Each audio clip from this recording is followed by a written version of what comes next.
everybody. We're here again. It is Atlanta Discuss. Yes, it is good day. Like I told you in the past, my Australian friend told me, don't say good morning, good afternoon, good evening. Just say good day. That suffices for all the people in the seven continents of the world. It's still Atlanta Discuss. Today, we're here again with something great that is reverberating all around the world. We're still in the continent of Africa, but this time we're staying in Kenya. Yes, Nairobi to Mombasa. Yes, Karibu, like they say in Kenya. Yeah, it is time to talk about Kenya politics. While we're just podcasting before we move to YouTube, I think we did a lot in the past about the election that brought in William Ruto. That was Raila versus Odinga versus Ruto. And then at Atlanta Discuss, we projected that Odinga was going to win. And at that time, my reasons were not perfect, that Odinga was supported by the Cuban president, even though William Ruto was VP at that time. And it does seem like Odinga had been around for a longer time. Well, that is history. William Ruto won the election. William Ruto is the president of Kenya today. Whereas Ruto is a bride of the Western world. He just came back from a state visit to the United States of America. He was given a very, very red carpet reception, not just red carpet, very red carpet. It's not mind my English for that. Try to do just to show some level of embellishment there. But well, Kenya is on fire today. I mean, things have not been going well. It does look like the president felt a bit overconfident about the way the Western world received him and just feel that, well, he can do as he wishes. Well, the people have said no. That is why today we're discussing the African youth, the reawakening, the Kenyan crisis, the Kenyan story, the Kenyan saga, the Kenyan perspective of the African youth awakening. There's nobody else on Atlanta Discuss to call in and shed light on all these issues. You know, it's always a discussion, but then we have Adejuwon and Anjoorin with us today. Adejuwon, welcome once again to Atlanta Discuss. Thank you very much for having me. Yes, thank you. I'm sure you are on top of what is happening in Kenya. Are you surprised? I'm impressed. That's impressed. I'm impressed. You know, not jealous. A little jealous, impressed, and I hope that we get into it, you know, in our conversation today. Yeah. Okay, so our culture, our tradition, we go for the jugular, kick the ground running. We always say thank you to all our followers, our listeners, our watchers in all the continents of the world. We say thank you once again. We don't take it for granted. To all our subscribers, we're getting the modest beginning. We're now well over 7,000. You know, and that is very good. Thank you once again. For those of you that are watching for the first time, please subscribe. We enjoy the followership. There's a reason we do all this. We just want to be true to power. We're not affiliated in any way. Yes, we're human beings. We have soft spot for Mr. A or Mr. B in some argument, but it is a discussion on very pertinent issues that has to do with development of Africa, strategically Nigeria, which is the beacon of the black world. But if there's anything that comes to our attraction, we always discuss. So today we're discussing the African youth awakening, the Kenyan perspective, the Kenyan saga. Kenya is on the map of the world right now. It's hot. What is the origin of the current unrest in Kenya, Adejuwon? Yes, thank you so much for having me. It's always a pleasure to be here. This is a very interesting topic and it's very timely as well. So what is the origin of this crisis in Kenya? So I think over the past 2, 3, even 4 years, the Kenyan government has been working with the IMF, the International Monetary Fund, to obtain some loans to boost its economy. And they've been going back and forth, and I think they're on the 7th round of evaluations and recommendations.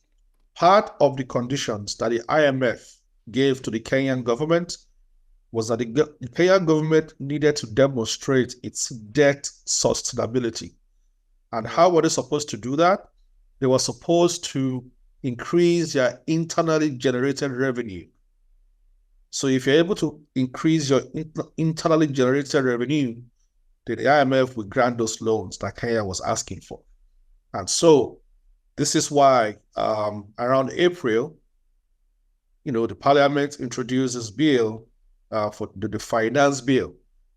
The entire origin of the finance bill was to be able to increase Kenya's internal revenue so that the Kenyan government will get the loan, the series of loans engagement from the IMF. So around early April, the bill was drafted. When the bill was drafted, the Kenyan people began to, especially the Kenyan youth, let's not forget that the population of Kenya is 75% of them are under the age of 35. They qualify as youth. So pretty much the youth run the country. The youth form the crust, the core of the electorate, and of course the working force. So when this bill was drafted, Kenyan youth are very, very politically savvy. They are very politically active. They paid attention to it. There are many countries in Africa where young people don't pay attention to bills, but this one they paid attention to because it was clear that this was going to be a suicidal bill. So by May, social media, this whole protest we are seeing right now started from social media. And that is why all those politicians across Africa, Nigeria to be specific, who look at social media and say, oh, it's two people typing in a room, social media is just noise. Social media is not just noise anymore, and we are going to get deep into that. They began to, on TikTok, Instagram, WhatsApp, they began to generate massive amounts of content, educating themselves, educating other Kenyans about the dangers of this bill. And of course, last week, on the 18th of June, we saw, because as much as social media campaigns were going on, and as of May, and people were talking about, well, we will protest if you guys go ahead. See, the Kenyan government did not stop, and this is the problem. When a government is arrogant and tone deaf to the yearnings of our citizens, they kept on going. And the second reading of the bill was slated for the 20th of June. By the 18th, the protest broke out. Now, when you look at the determination of Kenyan youth and how they have approached this protest in a do-or-die manner, it's important to understand what was in this finance bill.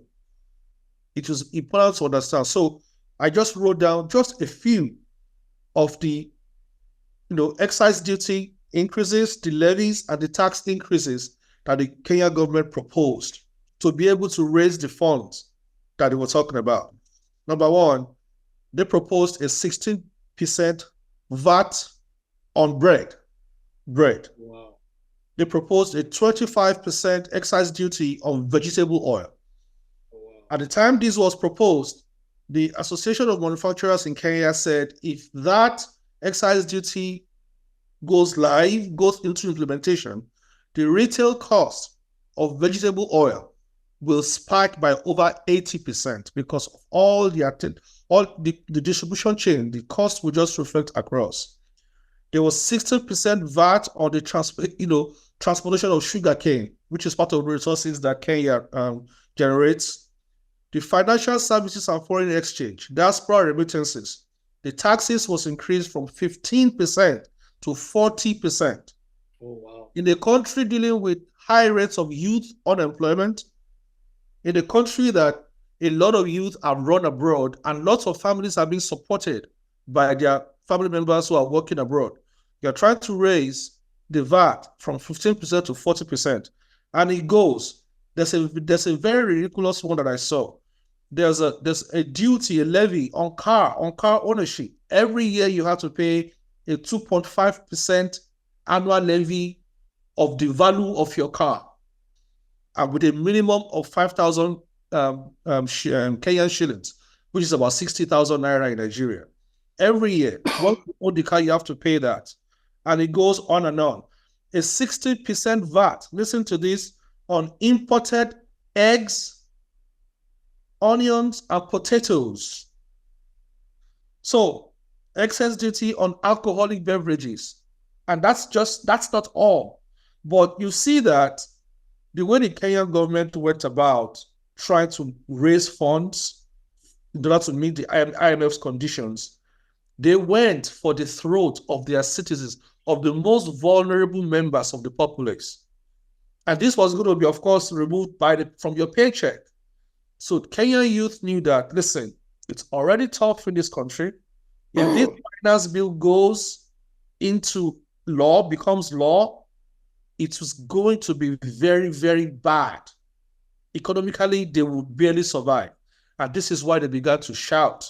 And they said, listen, you can't do this, you can't do this. But unfortunately, like they say, he who the gods want to destroy, they first make mad. The Kenyan president, along with the parliament, they did not listen. When these protests broke out, it was not violent. It was young people out with banners and flags, pretty much like EdSARS in Nigeria 4 years ago. They were protesting and saying, we don't want this bill, we don't want this bill. African governments, you cannot prioritize satisfying your Western partners at the expense of the people that gave you authority, that gave you their vote, that voted you into position. The people you govern, they are your first constituency. How dare you put the interest of your Western overlords or Eastern overlords, doesn't even matter, ahead of what your citizens are telling you? So that is why I said I am proud of the Kenyan youth. Unfortunately, about 20 people as of today have lost their lives in this protest. It didn't have to happen this way. The President Ruto, he made certain strategic errors in handling this crisis. This whole thing could have been doused from the beginning. What he did today, because now he has refused to sign the bill, he has gone back on the bill. He could have done this last week and engaged the different stratas of society in conversation and carry the people along to make them understand this is what we need to do. Even if it's going to be a graduated approach to increase in taxation or whatever other economic measures that you need to take, he could have done that, but he didn't do that. He was arrogant, and that angered the youth the more. So, like many other African leaders, President Ruto made a mess of this situation, and he came back to biting with the butt. Some of his citizens have been killed unnecessarily. I saw a video of a policeman who was part of the security forces oppressing the protesters, and he got a call that his own younger brother had just been killed in the protest. Publicly,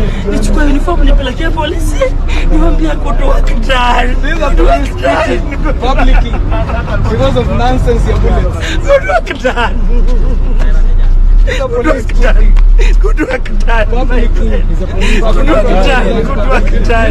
He dropped the gun, removed his police uniform, and he was just bawling in tears. You see, in Yoruba language, we have an adage: if you throw a stone at the marketplace, be careful, it might just hit your relative. So, and this is a very, very big lesson to African leaders across the board, in Nigeria, across Africa. Listen to your citizens, respect your citizens, engage your citizens.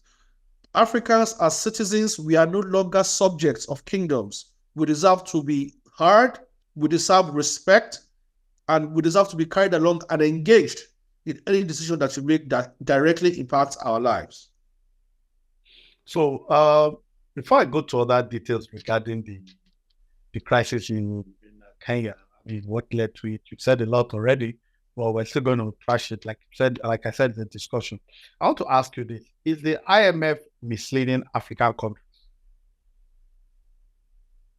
I think from track record, one of the quotes that has gone popular during this protest is IMF doesn't put out fires, it starts them.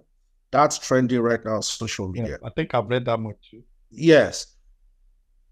The history of the IMF's engagement with African countries shows that wherever these loans are taken or austerity measures are put in place, Nigeria has been implementing these recommendations from these Bretton Woods organizations for decades, including devaluation of our currency.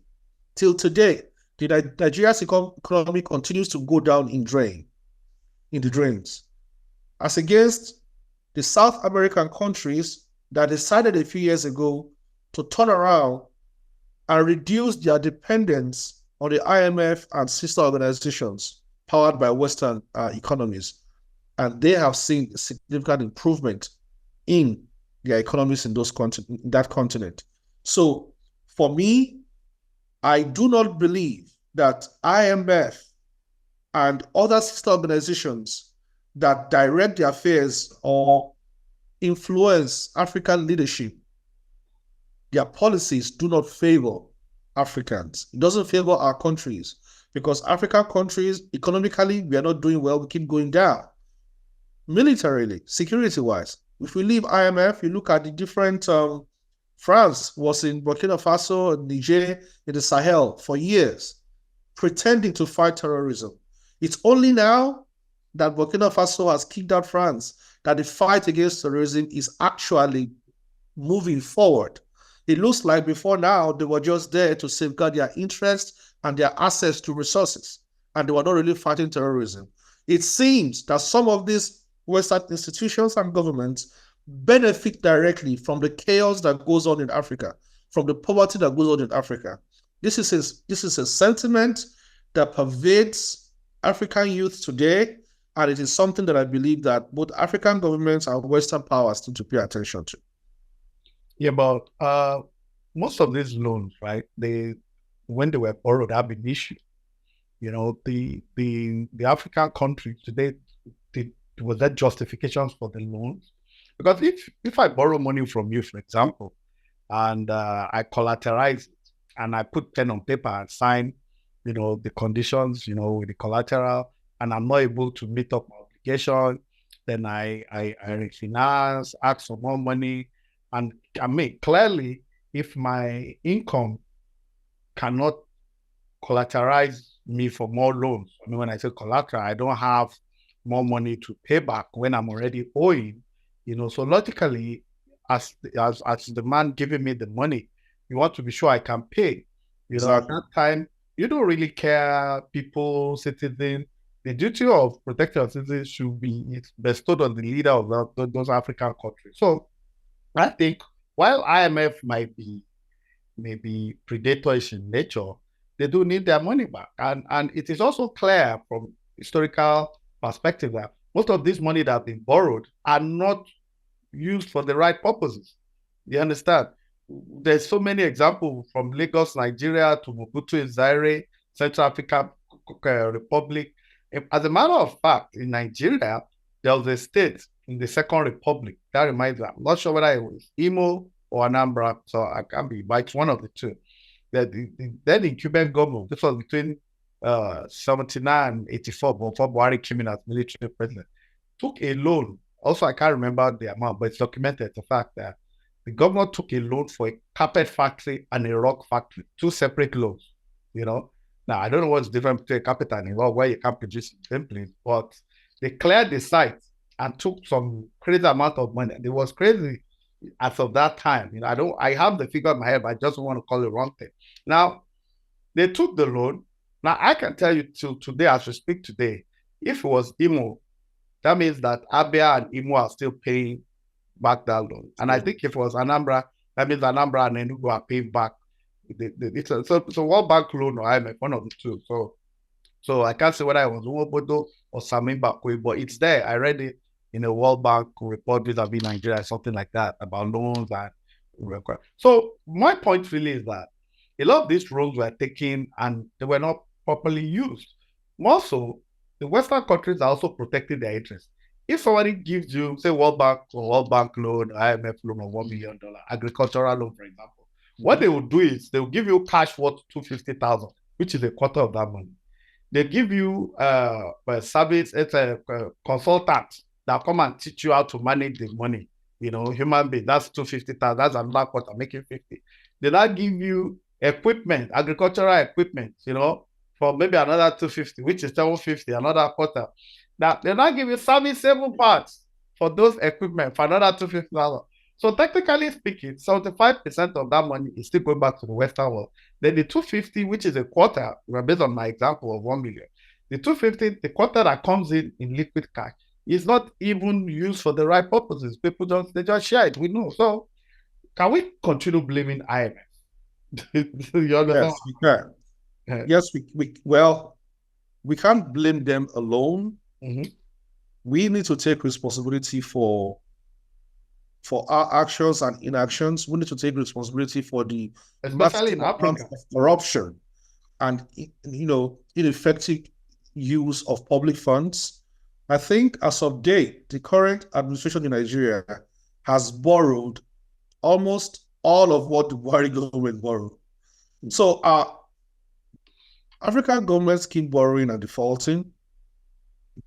The Bretton Woods institutions keep granting loans, but the real issue is that the chaos in Africa has created space for a lot of Western interests to loot Africa's resources for free. So there is no concerted effort from either the West or the East to help Africa to block the drainage on its resources. So a lot of these resources filters their way out, and then it comes back as loans that we can't pay. So at the end of the day, it's almost like a setup, of which, unfortunately, I do believe that a lot of African leaders are just not the most patriotic type of people. So we have this revolving door. For example, Mama Africa, Dr. Chamberi Kwao has stated that France alone, from 14 former colonies, takes out about $500 billion every year from Africa. Oh, wow. Yes. And this has been going on for decades through their pact for the continuation of colonization. There's a lot of videos that she has done on this. She has spoken to presidents, African leaders, American leaders. She has made this clear. Over $500 billion of Africa's money goes to France every single year. So how much loan do we collect back? So this is the disbalance that we see that makes a lot of Africans question the sincerity of these institutions to Africa's development, actually. As a matter of fact, a lot of people contend that the development and growth of Africa is inimical to the continual dominance of Europe and the West. And this is why they do everything that they do at the end of the day to keep Africa down. But at the end of the day, the responsibility is ours to protect our resources. The responsibility is ours. What the Kenyan youth have shown, what they have done is to take responsibility for their lives. And this is the impressive thing that is just impressed upon me. I just watched the videos about the past 4 days. Yes, again, I am not in support of violence. I am not in support of looting. I am not in support of burning down public property. Absolutely not. But by God, I am in support of citizens standing up, rising up, defending their rights, defending their own voice, and insisting how they want their country to be run. Showing our leadership and the IMF that you cannot just drive down policies that are inimical to our well-being, driving down our throats. Africa, that's why it's a good thing we're discussing this reawakening, because this is not the first time it is happening. I would like to take us back about 80 years ago. 80 years ago. And for our viewers, if you have not watched the new movie that just came out, The Life of Fela's Mother, Olufunmilayo Ransome-Kuti, is on Amazon Prime. Please watch it. In 1945, that movie goes deep. How she became who she became. Around 1945, when the Second World War ended, England was severely broke. The government of England was very, very broke. They were rationing food for the citizens. What did the English government do?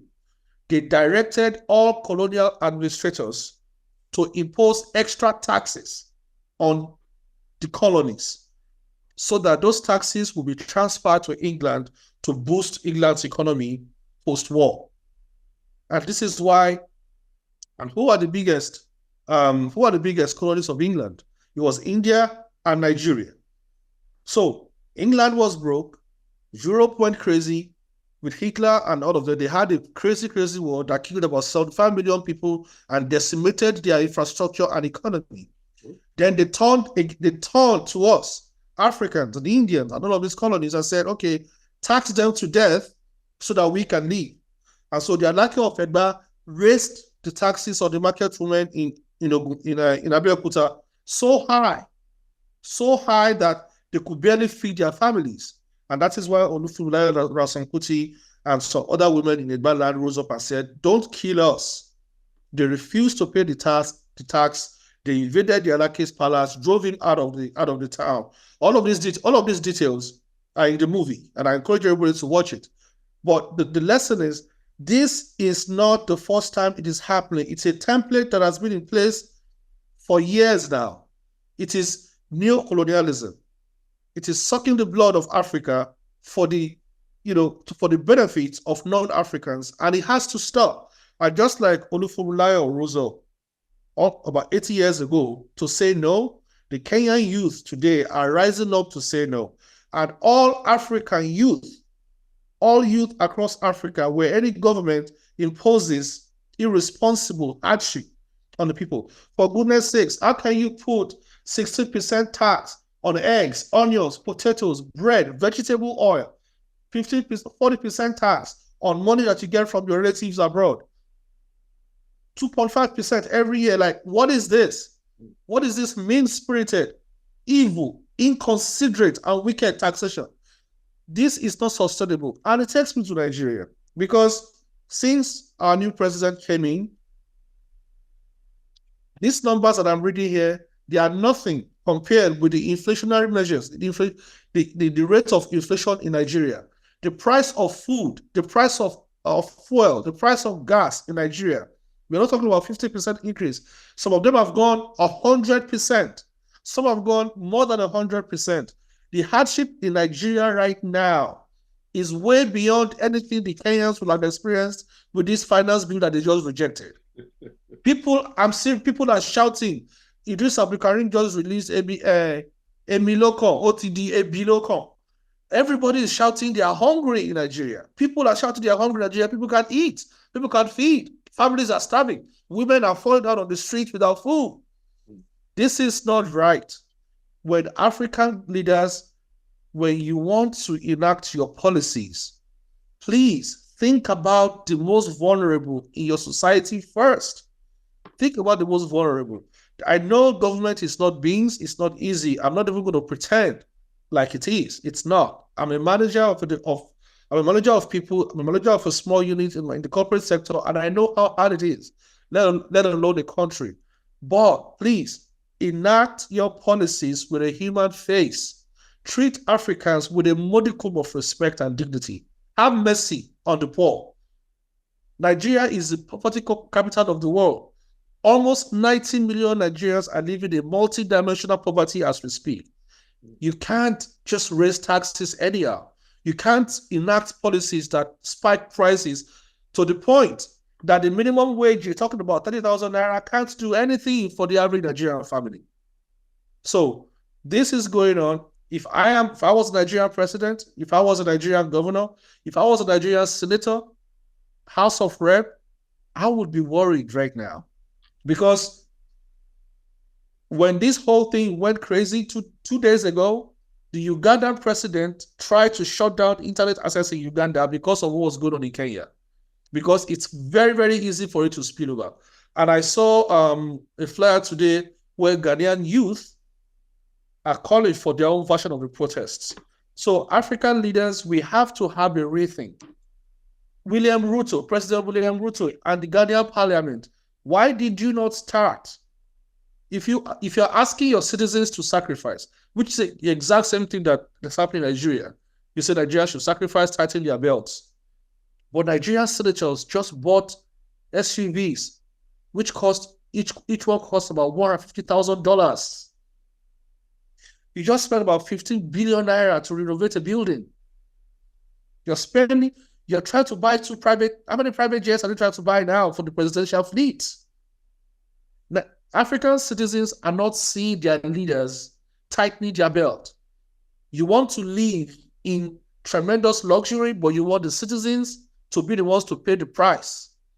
Why didn't William Ruto cut his salary and why didn't they cut their own salary first? To say we are going to start this thing, Kenya has to do it. If Kenya doesn't do it, our economy will crash. So to start, every parliamentarian, we are sliding our salary by 50%. Whatever it is you're doing, if Kenya cannot plot itself, let it walk naked. Slash every allowance across the political spectrum.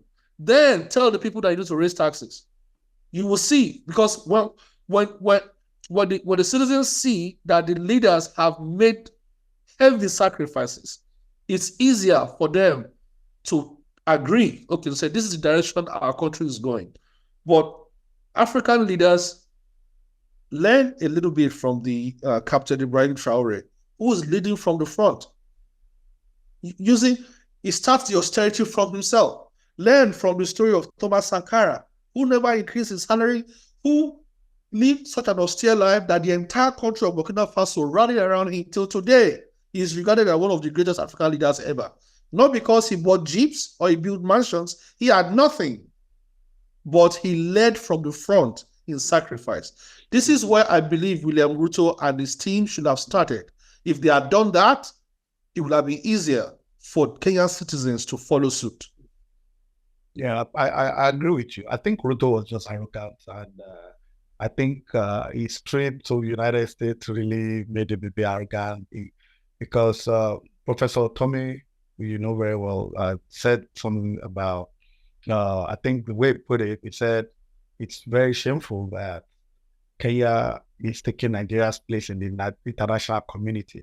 And I think it was Business Time or one of the international media that put it that America is gravitating it towards Kenya because there's really nobody again.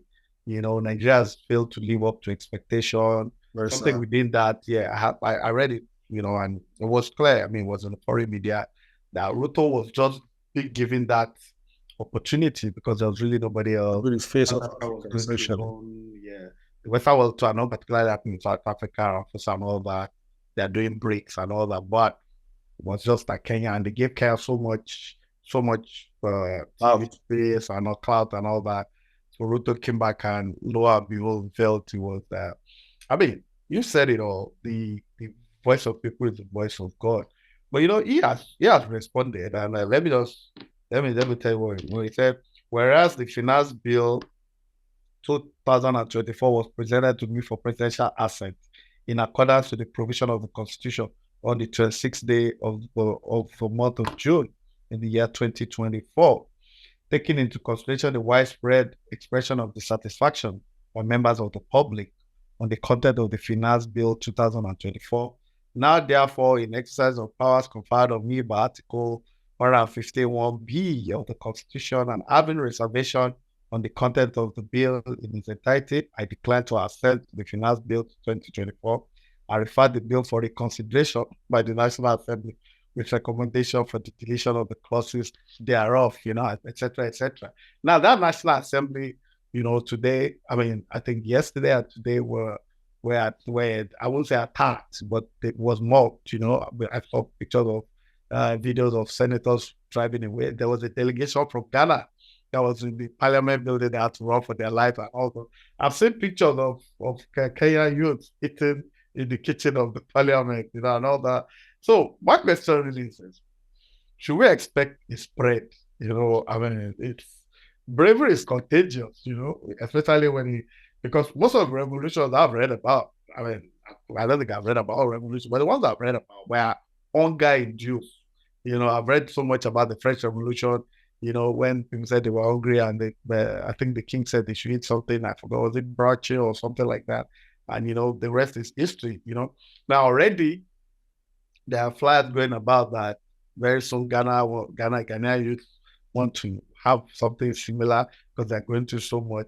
Ethiopian youths are already, you know, they are making noise like, oh, wow, we're already highly motivated.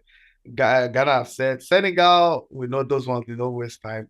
They are still enjoying their newfound liberation and president. So they probably won't be doing anything serious for the next year or two. Except, of course, if Bashiru and Sonko, you know, decide to behave like Ruto, who is, you know, I'm sure they've learned from that. Uganda youths are talking, and I know there's been a lot of talk in Nigeria too, you know. So do you think it will spread? Because in Kenya, the religious leaders, you know, the Catholic bishop, the pastors in Kenya, they joined the youths in their protest.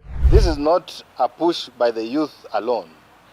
Over 85% of Kenyans stand in solidarity with the youth, and we firmly call for the withdrawal of the Finance Bill 2024. In very large numbers, you know, something we've not seen That's why the West African trajectory, and Nigeria to be precise, where the Islamic cleric, the Christian cleric, even the ancestral worshippers, like I say, speak between both sides of their mouth, because everybody is on the take.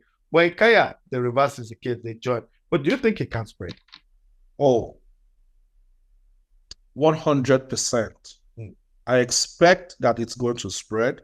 And I really, really expect that it's going to be it's not going to be too far. And there are certain factors that are going to contribute to that, which I wanted to talk about. And I'm glad that we went there. First of all, yes, bravery is contagious. It is. When you see your peer doing something, especially now that Kenya youth won, they really won this because the government had to roll back. They were prepared to die. They were dying and they were not going to stop. So it was going to be a case of a government just killing its own citizens. At that point, the government loses legitimacy. So it's good that the president backed down before it was way too late. This is going to spread. And this is what African leaders must understand. You mentioned Senegal. Senegal has had their version, and their version was the election. You see, youth reaction to oppression and long-standing corruption, infrastructure, dearth, hunger, it's not always going to be protests. It's going to come as the election that brought in what's his name now? Bassirou Diomaye Faye in Senegal. It was powered by the youth. It was the youth turning back and saying, okay, we are no longer going with the old establishment that is so friendly with France. We want a new Senegal. We want a new identity. We want to pursue our own destiny. 1 month before the election, Faye was in prison. He was in prison because he was accused of inciting the youth to insurrection 1 month before the election. But he won the election powered by the youth. So that was a youth revolution. At the same time, the emergence of Captain Ibrahim Traore in Burkina Faso, even though he went the cool way, it's also a youth reaction in Africa. So when we say the reawakening of the youth, it's not just going to be via protests, it's going to be through organizing, taking over elections. It's going to be, unfortunately, military coups. As you know, over the past 2-3 years, we've had about 4 military coups in the West African sub-region alone. Right now, as we speak, from Mali to Niger to Burkina Faso, as a matter of fact, they are trying to force an alliance of the Sahel now, trying to pull out of ECOWAS. And they're all young men. So these are all youth reactions. But what is very important for African leaders to know, and I hope that they understand this, there's a reawakening that is going on among African youth. It's powered by social media, access to information, exposure to the world. The African youth is growing in confidence. I think at our last meeting, I mentioned this. I don't know, but it's something that needs to be paid attention to. When I was growing up in my 20s, there are things that we never saw happen that the current youth are seeing happen on a daily basis. Again, the African youth, even though poor, hungry, lives in an environment where the infrastructure does not exist, power is very, very rare, pipeline water is mostly not there, roads are bad and things like that. But the African youth is growing in confidence. And the reason why the African youth is growing in confidence is because, number one, the mass emigration of Africans has now raised a whole generation of young African heroes abroad. I'll start from Afrobeat, as simple as Afrobeats. When you and I were growing up, sir, there was no such movement where you had musicians born from your hometown dominating across the world. We didn't have that. What we had parties. We had Fela doing a little bit of this and that. That was the only person. But not at this scale. Not at this scale. Not filling up stadiums. Did you know that a few months ago, the Canadian Parliament 2 Canadian legislators were talking about Burna Boy, like, do you know his music? Do you not know his music? You know, Wizkid, Davido, all of these guys, they are basically our local boys are now global champions. The African youth is looking at that and seeing himself as a global citizen now. We didn't see ourselves as, we used to listen to Tupac, we used to listen to Mark Morrison, and you know, my father's generation listened to Bob Marley and all of these people. And they were local singers, but those local singers did not have global influence. Today's youth is seeing that. That's from music, from sports. Today's youth, we heard about, when I was young, we watched Mike Tyson, we watched Evander Holyfield. It was distant greatness. But today, a young boy from Abeokuta can look at Israel Adesanya. A young boy from Benin Auchi can go to the family house of Kamaru Usman. These are world champions. A young boy from Abeokuta can go to Anthony Joshua's house and say, so this is the house of the man who's dominating the world right now. If he can be like that, actually, I can be like that too. So there's growing confidence. Without growing confidence, there's growing dissatisfaction. And this is very important. There's growing dissatisfaction among African youth because every day when they open TikTok, when they open Instagram, when they open Facebook is old. It's mostly TikTok, Instagram, Snapchat. They are seeing their peers in other parts of the world, not necessarily living in opulence, but just seeing the daily living and seeing the infrastructure, seeing the freedom, the access that these people have. Back in the day, we didn't have such exposure. We watched movies, we had 1 or 2 family members abroad, but it was not a daily invasion of our space with foreign media. This growing dissatisfaction I'm talking about, it's even being recorded in the issue of divorce and relationships. Because right now, if you listen to a lot of relationship channels, they will tell you that there's a lot of dissatisfaction in the world of relationships because everybody wants the guy that looks great, that's in either America or France or Germany or a girl in that. So there's greater exposure, there's growing dissatisfaction, there's growing anger. And the youth is there. The African youth is in the midst of all this, looking at their leaders and saying, you guys are living large while we are hungry. See, a mixture of all of this. It's easy. It's easy to oppress people who have not seen anything, people who are not exposed, people who don't know. Like the Holy Book says, thou shalt know the truth, and the truth shall set you free.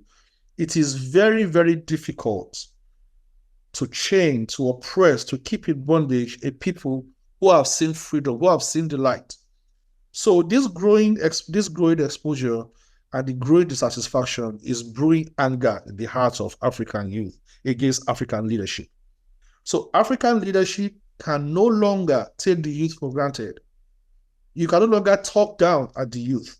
Some of the things that our senators say, like Akpabio and things like that, I think it was reported recently. I'm not sure. I didn't believe it, but it was on the airwaves that our Senate president said the life of the president is more important than some people because of his private jet has to be approved or things like that. Senator Akpabio and Nigerian senators as well, there are certain things you can no longer say. There are certain ways you can no longer think. Otherwise, the young Africans are going to forcefully extract it from you. They are going to demand for their respect and they are going to get it. That is what William Ruto has just learned. That is what the man in Uganda, Museveni, is learning. To say these guys are waking up. They are 75% in many African countries under 35 years old, 75% of the population. If they turn against the leadership, they will take out leadership in one day. There will be deaths, but they can really turn this, they can turn the subcontinent upside down. So, yes, in the midst of all of these factors that I've described, if the poverty continues, if the hunger continues, if young people are being forced to japa, the remaining ones who cannot japa, yes, they are going to react. I would not be surprised if before this year runs out, either some military coup somewhere, a protest somewhere, or a youth power. Don't forget that even the Peter Obi revolution, I keep saying it, the Peter Obi emergence is a massive, massive revolution in Nigeria. Never before in 25 years of Nigeria's democracy has any political party that was not APC or PDP gotten more than 5 states. Peter Obi got, I believe it was 11 states and the Federal Capital Territory. That was a youth-powered revolution. There are many who believe that he actually won. In Rivers State that he won. In Plateau State and some other places. So potentially, African youth could have powered a dark horse candidate. Nigerian youth could have powered a dark horse candidate into the presidency. So NSAS, Peter Obi, Captain Ibrahim Traore of Burkina Faso, the 35-year-old military head of state, Basiru Diomaye Faye, the 44-year-old president, the Reject Finance Bill, all of this are all pointing to the growing restlessness in African youth. In northern Nigeria, the protest of the youth is not coming as protests like this, is coming as banditry, Boko Haram, and terrorism. Kidnapping, massive amounts of kidnapping. These are all part of it. This growing restlessness because of the poverty, which is directly traceable to bad leadership and corruption. So it will all go well for African leadership to begin to have a rethink, to reprioritize, to make sure that they invest their monies to benefit the people and the citizens, so that they do not push young people across the continent over the edge. In 2019, Bishop Duncan Williams of Ghana said that from 2020, he saw a massive uprising going across sub-Saharan Africa. This was 10 years after the Arab Spring, going across sub-Saharan Africa that will consume a whole generation of Africans. I hope that his prophecy does not come to pass. Well, I can't say amen to that because honestly, I would not say amen to that. Well, in Nigeria, they are provoking the people. Honestly, the provocation is almost unprecedented. I've not seen anything like it before. Well, it's rude. For that, let me just. It's disrespectful. It's very disrespectful. The nonchalance. I mean, if you watch my interview, if I read why I'm going to read out. If you watch my interview with Adejuwon, you know, he said something. He said the president now feels that nothing can happen to him anymore. You know, that's what he said. He said because he was able to win the election, the Supreme Court could not do anything to him. You know, now it's like a lot of the man noise above all. He has conquered death, he has conquered fear, he has conquered the people, he has conquered. So, I mean, their actions you can tell from their actions that they really think the people can do anything. They don't care. Not every year. And I think that, you know, all I have to tell them, those whom the gods wants to destroy, they first make mad. I've got some of them, you know, because, I mean, I'm not in Nigeria, but I talk to Nigeria almost every time, and I know that things are really, really, really bad. And the Kenyan demonstration was coordinated, even though people have died. I mean, just like the Sri Lanka one, you know, there's a little bit of similarity between Kenya and Sri Lanka. But I'm telling you, if anything erupts in Nigeria, and I talk to the coordinated, you know, if I were president, the VP, the governors, and all this, that's what I should be worried about. You know, but, you know, when it's coordinated, you can still nip it in the bud. Today, the vice president of Kenya was saying that they should sack the director of intelligence. You know, that he gave no hints that the uprising was going to go out of hand, that they were going to come into Senate. I've forgotten the guy's name. I mean, for the vice president of the country to come out and say the director of intelligence should be fired. Anyway, I haven't said that, you know. Let me read what a senator said, a good friend of ours in Atlanta discussed. That Senator Shehu Sani, you know, from Kaduna State, said the events in Kenya is not the Arab Spring, but a strong message to all African governments. Where patience ends, the revolt begins. Now, someone also posted on Facebook today, I mean, this all I'll share with our readers now. I just want you guys to know that the Nigerian passport has really been bastardized. My father is a whole retired ambassador who lived and served in Austria for 3 years. He applied for a Schengen visa alongside my mother, and the Austrian embassy denied their visa. I mean, Austria and Schengen, you know. Do you realize the lack of diplomacy and courtesy and disregard for a country you have to deny a foreign service officer a visa? I mean, it's a lot. And he said, a foreign service officer who served for 30 years and has been to over 30 countries, they think he wants to jump back to Austria. I am so insulted. I mean, that's really bad. And I've been hearing stories very similar to that. Reputable Nigerians, because the reputable ones are actually leading, you know. And the truth also is this. What has happened in Kenya between June 18th and today is not up to 15%. I'm telling you what has transpired in Nigeria. I've looked at the fact, I've looked at the statistics. Even Ruto explains, he's been talking, this is how much I spent, this is how I got this jet. Our president is flying in Shakuri's jet, which is more insulting, you know, considering it was the same Shakuri that got the contract for the Lagos, Calabar, blah, blah, blah, you know. Now, Ruto has never been communicating, but maybe he just got carried away and all that, and the rest is history. So we've had all that. There's an uprising in Kenya. Now, they're going to wake up very soon in Nairobi. Is it going to continue, or the president not assenting to the bill has created a ceasefire of some sort? Or is that the end of it? Well, that's his, we will find out. Close to the end of day yesterday, the protest began to wear a different garb, which is end to Ruto's dispensation. Ruto was going away from reject finance bill and Ruto must go. And I'll tell you what, again, I'll go back to the Olufunlayo Kuti story and the movie. Story, yes. When they started protesting, they were protesting taxes. Then the king, along with the colonial administrator, the guy they called Dundee United, decided to unleash the military on the women. They beat the women, they injured the women. When the women came back, they were no longer asking for the taxes to be removed. They wanted their lackey removed, and they got their lackey removed. This happened in Africa, in Abeokuta, 80 years ago. The same thing happened to Ruto, nearly happened to Ruto. It started as reject finance bill, but after the soldiers had killed about 20 Kenyans,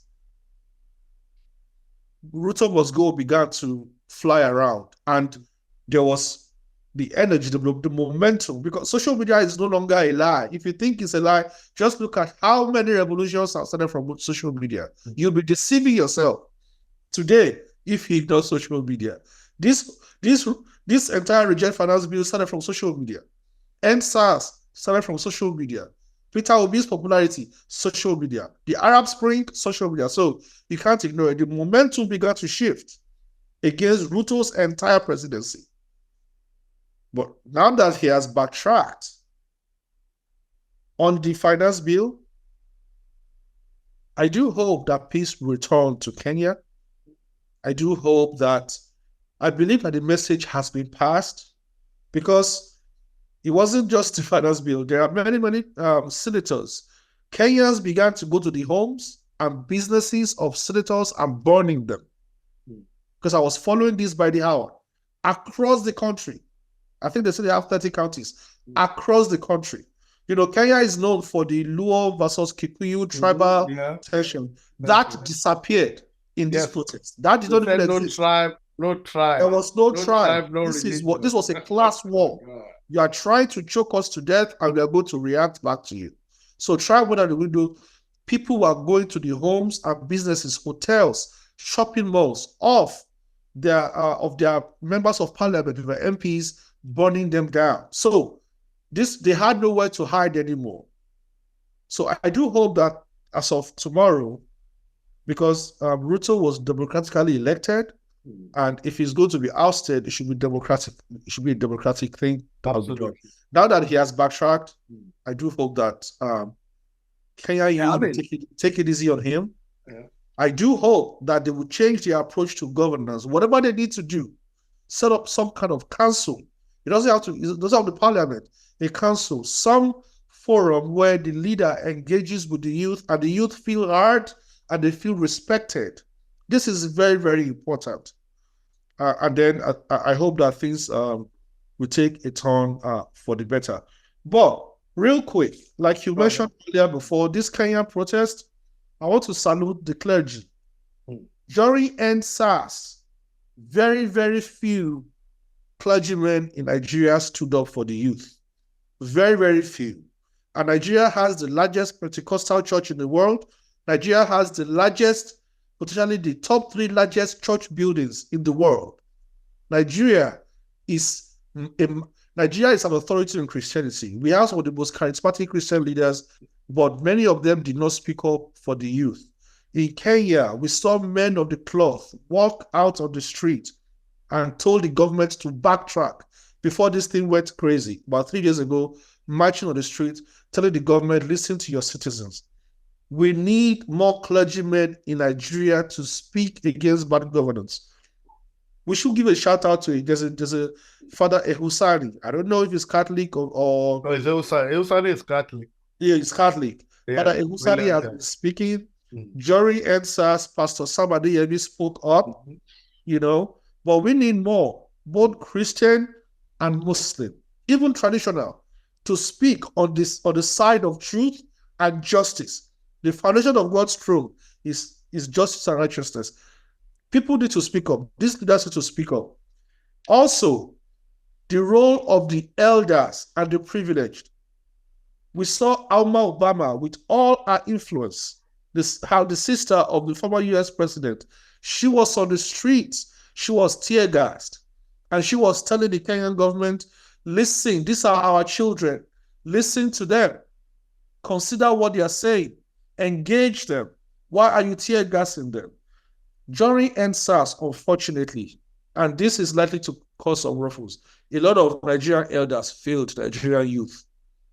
Seriously, because the majority of elders considered EndSARS as an impunitor's challenge against the status quo. What is wrong with these children? What is wrong with these children? Who do they think they are? They need to be cleared off the street. Like, no, this is wrong. You heard Kenyan youth saying, we are not our parents. The way you oppressed our parents, they didn't speak up. We are not going to keep quiet. Again, the Nigerian youth of today is not the Nigerian youth of the 80s. People of my generation, if you're in your 40s, if you're in your 50s, 60s and above, please help the youth. Don't shut them down. Don't tell them they are too rude. Let them speak. Let them sorosoke. And if they complain, if they march out, if they want to protest, please support them, give them guidance. We know that Nigeria is not working, it is going down. Why are we trying to shut down the young people who are asking for change? If we keep doing the same thing that was done 30 years ago, 40 years ago, we will keep getting the same result. So we need to, I remember a lot of my friends, because I was out here on the streets during the EndSARS in Atlanta here, the entire protest. A lot of my friends texting me insults, big insults. You're so stupid at your age. Look at what you're doing. This is juvenile. And I'm like, no, this is what we should have done. This is what our fathers should have done. They didn't do. The young people are trying to do it, and you people are angry with them. No. So elders, privileged elders, especially in Nigeria, when it is time to speak up against bad governance, to protest, to shut down things, to force positive change, that is not the time for you to remember that you have a party or your business will not be open or things like that. That is the time to support the children, to support the youth. The future is theirs, so they can make positive change and things can begin to turn for the better. I salute the elders and the clergy of Kenya for speaking up for their children, for supporting them. I hope that will be replicated in other countries of Africa. starting from Nigeria. Spoken well, spoken like a patriot, always true to power. If you listen, like I said, our last interview with Adejuwon, we asked a question, and that was the title, where are the elders in the room? And the response is that the president of Nigeria is so powerful that it's almost impossible to say the truth about that.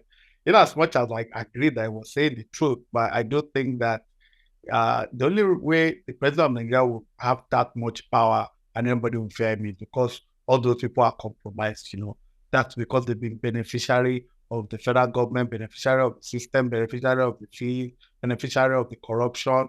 They all have oil block contracts and all that. That's the only reason. If you are rational, the weaponized poverty have not affected you, and your income is not, paying debt. You say, it doesn't matter. But before we go, let me just read something so that there's so much going on, It said, this was, I think, just after Ruto was falling as president. So Peter Evans, Onyango, who said, millions of Kenyans rejected Raila Odinga and bestowed their hopes and aspirations in Ruto. He better ruled justly and fairly. Failure to which I envision an uprising worse than the one witnessed in Sri Lanka. It should be embarrassing for him. That's when that actually looked in the future. A popular Wangari Maathai said, it is the people who must make their leaders change. So we must stand up for what we believe in, So it's not looking good for Ruto. I think he's really betrayed the people. It's going to take a lot for him to get back, and like the Gen Z will say, and I believe the Gen Zs are going to change things, and they are already. Then we can't buy fear. We can't buy fear because we are broke. We can't buy. Fear is nothing to them. They can't afford it because they're already broke. We can go on and on. And a good friend, somebody I follow very well on Twitter, Kalu just said a cheat sheet for the happening in Kenya. And I agree with everything he said. He said Kenya is owing billions. Something he said. Kenya decided to raise taxes to cover the debt. That's true. Then 3, protesters who are taxpayers said no. The protesters tell their government to cut their spending instead of raising taxes. Exactly. Yeah. Number 4, government and taxpayers disagree. The taxpayers protest, the government kills them for protesting. I think the mere fact that people have been killed, it's not going to end just like that. Yeah, I don't know. It might not be as heavy as like be a one-term president. See, we don't want to break the back of democracy. Yeah, and I agree or something that we have not explored in Africa that I'll be talking about, and I hope will become something. We need to start testing our recall process. You see, this democracy has a process. There's a president that can be removed by the National Assembly. If members of the National Assembly can be removed and replaced, then we don't have to wait for 4 years. We need to put them on their toes. This is uncharted territory in African democracies that I believe can be charted. We need to start to test. If we are able to recall 2 to 3 senators for not listening to us, see, we don't have to burn their homes. We don't have to burn their businesses. No. There's a certain level of comfort that they get once they win elections and they go into the chambers. Their allegiance immediately switches upwards to the president instead of turning backwards at the people. The checks and balances they should be against the executive, they become boys of the executive. It's so bad in Nigeria that the first time Tinubu visited the chambers during his presidency, they didn't even sing national anthem. They began to sing his campaign song in the hallowed chambers of a federal republic that has on your mandate. Yes. So one thing that we can begin to do, recall. Like if Kenyan youth who have been able to be this amazing with this protest, if they can carry the energy forward and recall some of these members of parliament, the moment that is done, senators in that country now know their seat does not have to wait till the next election. At least that consciousness will be there. It's going to take a lot of mobilization. It's going to take active participation, but it is doable. This is what I think that we can do, but we do not want to break democracy. We want democracy to expand because that's where we have our civil rights, which is very, very important. What we need to do is to improve upon the process. But above that, African leaders, the reason why Peter Obi was so relatable and why so many young people followed him, you see, Nigeria's problem, economic problem, as just like Kenya's, the money that they were looking for, they should have started by cutting their own cost. That's all. Yes. If you listen to when Peter Obi began his campaign, unofficial campaign, all he was doing was telling the story of how he didn't open up a guest house in Abuja because he saved this much, of how he used to fly economy as a governor because he saved this much, of how, in fact, he was impeached because they were trying to fix the governor's lodge. They brought the amounts to him, he cut it down. And that message is what has created the legend of Peter Obi today in Nigeria. Yes. Because that's what people want to see. In fact, a lot of times, it's just like a general. If soldiers see that the general is going in front of them, a lot of times they will follow him even to death. If the citizens of a country see that our leadership is suffering more than we are, they have cut themselves of all comfort. They are now, listen, if they see that, then they know we are all in this together. The real anger of African citizens, Nigerian citizens, and this Kenyan youth, real anger is that why are you asking us to take so stringent economic taxation, stringent economic measures, while you are living in such opulence?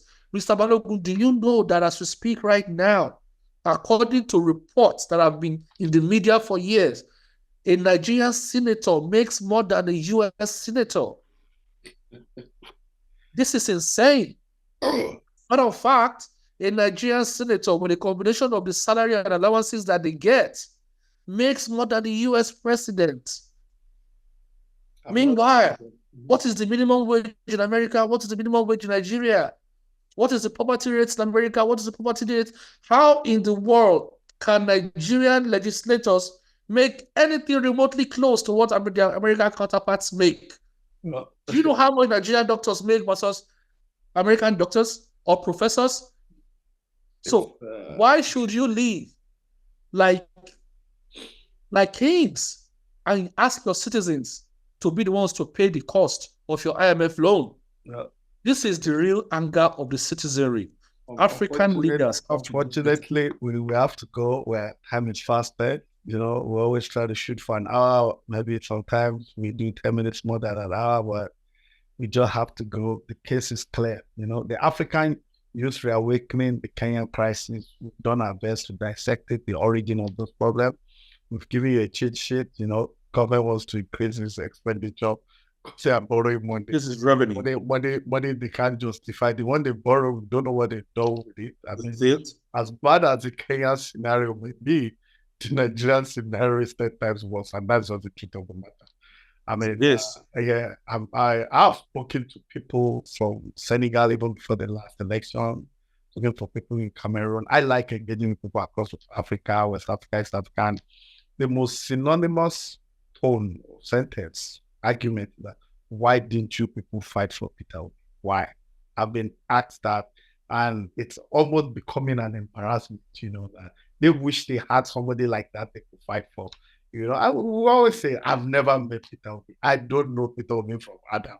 Neither do I. I don't. I've never met him. I mean, you know, so, but the point is, the man has made it clear we need to cut the cost of governance. And if he had been president, like he was elected to be and he was not allowed, we know he won, you know, Nigeria would be better off. If we are suffering today and we see that our president is not traveling, what's the Magufuli did it in Tanzania. He didn't go anywhere. The Argentinian guy. The Argentinian guy. And I just coming there. Look at what Nayib Bukele is doing in El Salvador. Right. this is not. It's not something. Whatever It's not something that hasn't been done. Representing us abroad, let him fly BA, even if he's flying first class. Let the foreign minister fly first class. Nigeria is below. Let everybody stay here. But I don't know. It's really shameful. And I think what has also happened in Kenya is I think it's even an embarrassment to the Nigerian youth, actually. Yeah. It shows that what the other parts, they don't take nonsense. Should people like take nonsense? That's your problem. My advice to the government is that they should sit up. It's not going to go on like this forever. History has shown it. History is replete with it.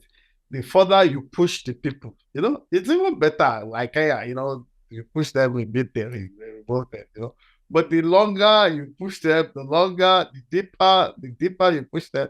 When push comes to shove and decide to turn back, the reaction it's going to be catastrophic. I'm telling you. And for those that think it can't happen in Nigeria, they bought this, they bought that. Right now, nobody trusts any religious leader again. That's number one. Whether Muslim, nobody believes anything they say. The traditional around, they have no integrity. You understand? So it's really a pathetic scenario. So when the Yawa gas, like they say, Pigeon Palace, nobody will be able to arbitrate because the men of honor have mortgaged their conscience. Aisha Yesufu was saying, what will it cost William Ruto to just walk to the street and raise his hand? Okay, I'm sorry, people. What do you people want? Hey, it's leadership. People have done it. Just look, maybe just 5 policemen. They won't beat him. Mr. President, I'm British. Calm down, people. You're my children. What our leaders don't talk to us. Look at the guy that's president in Nigeria now, the Tinubu that now we even saw a video today that was posted that would deliver a door to APC. And that was I was very ashamed. That was very shambolic, And this guy did not attend any debate. He didn't even talk to the people. He was so arrogant that he winner, and said it's his turn, and he has spent so much money, so he doesn't owe anybody. He has to recoup, which is exactly what is happening, So, and it's unfortunate. We have to go. Adejuwon, thank you. I can't thank you enough. I know you're busy. It's late where we are, and we have to do what we have to do, Posterity will judge when the time comes. Africa can't go on like this forever. The leadership of Burkina Faso, Mali, Senegal have shown serious traction. I mean, now we have seen it in Kenya. William Ruto, his life will never be the same again. I remember during Mobutu, there was something like this in the early part of Zaire, and he closed down all universities where students were out there. They nationalized, combined it to just one, nationalized it, one university, and all the students, they whooped them with whips, and they all sent them to the army. Well, this is 2024, it's not going to happen. The world has changed. The world has changed. And for those that think it's business as usual, I wish them good luck. To the people all over the world, and listeners and watchers, thank you very much. We keep praying for Kenya. We do not want people to die. We do not support violence. We do not support military coup. We are democratic in faith and character by every standard available. But it is important to add that those that make this impossible make violence inevitable. See you next week. Thank you, Adejuwon. God bless. Thank you so much. Thank you. Always welcome. Breaking news out of Kenya. Demonstration by people angry over planned tax hikes has turned deadly. Protesters are angry over proposed tax increases and the rising cost of living. We know of 5 people so far killed and dozens of people have been injured. These protesters had called for 7 days of rage, and today was supposed to be a day of a total shutdown. The revolution will not be televised. Down with your oppressors down. Down with corruption down. They were rejecting the finance bill. As the Gen Zs, our voice must be heard.